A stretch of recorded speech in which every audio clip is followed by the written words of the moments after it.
இன்னைக்கு நம்ம guilty crown 15th episode தான் பார்க்க போறோம். எபிசோட் ஓப்பனிங்ல ஹாரேயோட பவர்ஸை யூஸ் பண்ணிட்டு அங்க டேமேஜ் ஆன பொருட்கள் எல்லாத்தையுமே வந்து சரி பண்ணிட்டு இருக்காங்களா. சோ இருக்கிற எல்லாருமே ஒன்னா சேர்ந்து வேலை பண்ண ஆரம்பிக்கிறாங்க. சில பேர் எல்லாம் ஹாரே உன்னோட வாய்டு தான் பயங்கர பவர்ஃபுல்லா இருக்குது, என்னோடதெல்லாம் டம்மின்னு சொல்லும் போது ஹீரோ வந்துட்டு அப்படிலாம் கிடையாது, எல்லா வாய்டுக்கும் அதுக்கான பர்பஸ் இருக்குதான் செய்யுது. சோ அதனால உங்களோடதெல்லாம் வேஸ்ட் நீங்க நினைக்க தேவையில்லைன்னு பயங்கர இன்டாக்டா வச்சிருக்காங்க. எல்லாரையும் ஸ்கூல்ல இருக்கிற எல்லாருமே என்னென்ன வாய்டு வச்சிருக்காங்க அப்படிங்கறத ஒரு சின்ன டெஸ்ட் மாதிரி ரன் பண்ணி எல்லா டேட்டாஸும் கலெக்ட் பண்ணிட்டு இருப்பாங்க. ஆனா யாயிரோ சொன்ன மாதிரி அவங்களோட வாய்டை வச்சு ஸ்டூடெண்ட்ஸ் எல்லாத்தோட பவர்ஸை ரேங்க் பண்றது அப்படிங்கிறது கொஞ்சம் தப்பா இருக்கிற மாதிரி தெரியுது. மேபி நாம எல்லாருமே ஈக்குவலான ஆளுங்க இல்ல அப்படிங்கிற ஒரு இன்இக்வாலிட்டி பீப்புள் மத்தியில கிரியேட் ஆகலாம். ஆனா அதுக்குன்னு ஒவ்வொருத்தரோட வாய்டோட பவர் டிஃபரன்ஸ் வந்து இல்ல அப்படின்னு சொல்லிட முடியாது. கூடவே என்னதான் இருக்கிற எல்லாரையும் வச்சு ஒன்னா இயங்க ட்ரை பண்ணாலுமே ஸ்டில் அங்க பிரச்சனை இருக்கதான் செய்யுது. அவங்களுக்கு தேவையான ஃபுட் இதெல்லாம் இருக்குல்ல, சோ இதை முதல் கொண்டு அந்த வாய்டை வச்சு தான் கிரியேட் பண்றாங்க. இது எல்லாத்தோட ரொம்ப முக்கியமா அந்த ஒரு குவாரண்டைன் ஜோனை ஸ்ட்ரிங்க் ஆயிட்டே வருது இல்ல.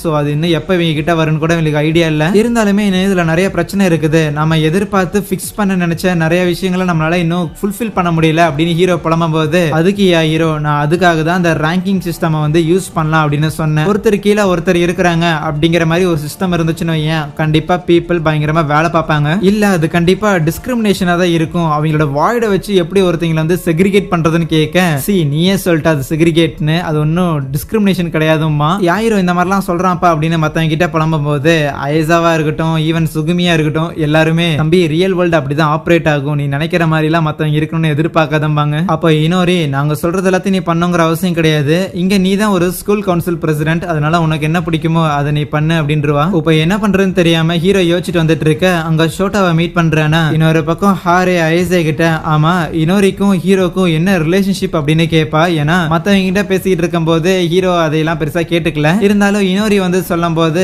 அதை கேட்டுட்டு உடனே அங்கிருந்து போனானே. அப்படி இருக்கக்குள்ள இனோரிக்கும் ஹீரோக்கும் என்ன ரிலேஷன்ஷிப்னு கேட்க, அதுக்கு சுகுமி ஏன் ஹாரே இதை பத்தி இன்வெஸ்டிகேட் பண்றதுக்கு பதிலா நீ உனக்கு ஹீரோ பிடிச்சிருக்கு அப்படிங்கிற விஷயத்த ஏன் அவங்ககிட்ட போய் சொல்லக்கூடாது அப்படின்னு கேட்பான். அதுவே ஷோட்டாவும் நம்ம ஹீரோவும் யாயிரோ அந்த ரேங்கிங் சிஸ்டம் வந்து உருவாக்கி இருப்பான்ல, சோ அது தப்பு அப்படிங்கிற மாதிரி பேசிக்கிட்டு இருப்பாங்க. ஷோட்டாவும் ஆமா ஆமா பீப்புளை வந்து டிஸ்கிரிமினேட் பண்றது தப்பு தான், அவன் கிடக்குறான் பைத்தியக்காரன், அவன் சொல்ற மாதிரி எல்லாம் வந்து ஸ்டூடெண்ட்ஸ் இப்படி எல்லாம் பிரிக்க கூடாது அப்படின்னு ஷோட்டாவும் சொல்லுவான். அதுக்கப்புறம் ஹீரோ ஸ்டூடெண்ட் கவுன்சில் ரூமுக்கு போகும்போது அந்த இடத்துல அந்த கிளாஸ் லீடர் பொண்ணு அரிசா அண்ட் யாயிரோ முக்கியமா ஒரு விஷயத்த பேசிட்டு இருப்பாங்க. என்னன்னா இவங்க கிட்ட இப்போ வந்து இந்த வேக்சின் டோசேஜ் வந்து கம்மியாயிருச்சாமா, எல்லாருக்கும் இவங்களால அந்த வேக்சினை கொடுக்க முடியாது, அதனால நம்ம ஹீரோ தான் பார்த்தா டாப் பிரியாரிட்டி, அவன் தானே இங்க ஒரு லீடரா இருக்கிறான், மத்தவங்களுக்கு கிடைக்கலனாலும் பரவாயில்லன்னு ஹீரோ தான் நல்லா இருக்கிறதுக்காக அவனுக்கு தான் அந்த வேக்சினை டாப் பிரியாரிட்டியா கொடுத்தாகணும். மற்றபடி அடுத்தடுத்து யாருக்கு அந்த வேக்சினை கொடுக்கணும் அப்படிங்கிறது அந்த ரேங்கிங் சிஸ்டம் வச்சு கொடுப்போம் அப்படின்னு சொல்லி ஒரு லிஸ்ட் கொடுப்பாங்க. அந்த லிஸ்ட்ல கடைசியில ஷோட்டா இருக்கிறத பார்த்து நம்ம ஹீரோ ஷாக் ஆக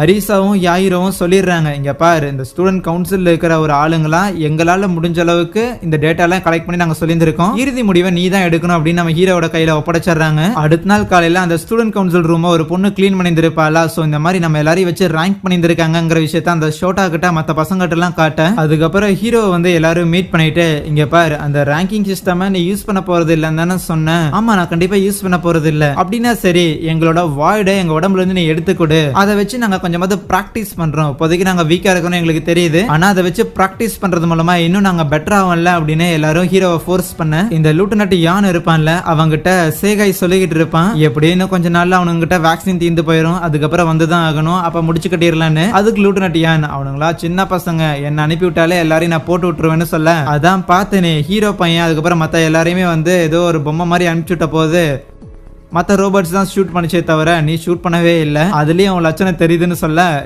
யாருகிட்ட நான் கண்டிப்பா அதெல்லாம் பண்ணிடுவேன், அடுத்த தடவை பாரு கருணையா காட்டாம போட்டு தள்ளிடுறேன் அப்படின்னு பயங்கரமா கத்திக்கிட்டு இருப்பானா. அப்படின்னா சரின்ட்டு போனை கட் பண்ணி செஸ் ஆடிக்கிட்டு இருப்பான். அது யாருன்னா ஷிபங்கி கோடையா இருக்கும். எப்போ போல ஹீரோ பையன் அவனோட ஹைடவுட்ல போயிட்டு என்ன பண்றதுன்னு தெரியாம உட்காந்துக்கிட்டு இருக்க, அங்க ஹாரே வருவாளா, அவகிட்ட என்ன பண்றதுன்னு எனக்கு தெரியலன்னு புலம்பிட்டு இருக்கும் போது ஹாரே தான் நம்ம ஹீரோவை காம் டவுன் பண்றா. சோ நீ முடிவு எடுத்த அப்படின்னா அது கண்டிப்பா கரெக்டா தான் இருக்கும், யோசிச்ச முடிவெடுன்னு. அப்போ இவங்க கிளாஸ் லீடர் பொண்ணு இருக்கிறாள், அவ கால் பண்ணிட்டு இந்த மாதிரி ஷோட்டாவும் மத்த பசங்களாம் வாய்ட் எடுத்துட்டு எங்கேயோ போறாங்கன்னு சொன்னபோது என்னடா அவனுங்க பண்ணிட்டு இருக்காங்கன்னு ஹீரோவும் ஹாரேவும் ஒரு கார் மூலமா அங்க வந்துட்டு நம்ம ஷோட்டா கிட்ட கேள்வி கேட்க, அவன் என்னன்னா இங்க இருக்கிற ஒரு ஹாஸ்பிட்டல்ல கண்டிப்பா வேக்சின்ஸ் எல்லாம் இருக்கும், அது எடுக்கிறதுக்காக தான் போறோம், எங்களோட வாய்ட் எல்லாம் மொக்கையா இருக்கு அப்படிங்கிறங்காட்டி நாங்க யூஸ்ஃபுல்லா இருக்க மாட்டோம் கிடையாது, கண்டிப்பா அந்த வேக்சின்ஸ் எடுத்துட்டு வந்து நாங்க எங்களோட யூஸ்ஃபுல்னஸ் ப்ரூவ் பண்ணுவோம்னு சொல்லிட்டு இருக்கேன். ஆன்டிபாடிஸ் சேர்ந்த ஹெலிகாப்டர்ஸ் அந்த இடத்துக்கு வரும்போது உடனடியே எல்லாரும் உங்களோட வாய்டை பயன்படுத்துங்கன்னு சொல்ல பார்த்தா பயத்துல எல்லாரும் அங்கிருந்து ஓட ஆரம்பிச்சிருவாங்க. ஓகே, அவங்களோட கவனத்தை தசை திருப்புறன்னு ஹீரோ ஒரு பக்கம் ஓடுவானா, ஹீரோவை பார்த்து அந்த லூட்டனட் யான் என்ன இந்த பையன் உயிரோட இருக்கிறான், அப்படியே தானே ஷூட் பண்ணேன், ஒருவேளை மத்தவங்க எல்லாரும் இன்னும் இருப்பாங்களோ அப்படின்னு நினைக்கும் போது அங்க அடிப்பட்ட ஒரு பொண்ணுக்கு ஹாரி அவளோட வாய்டை யூஸ் பண்ணி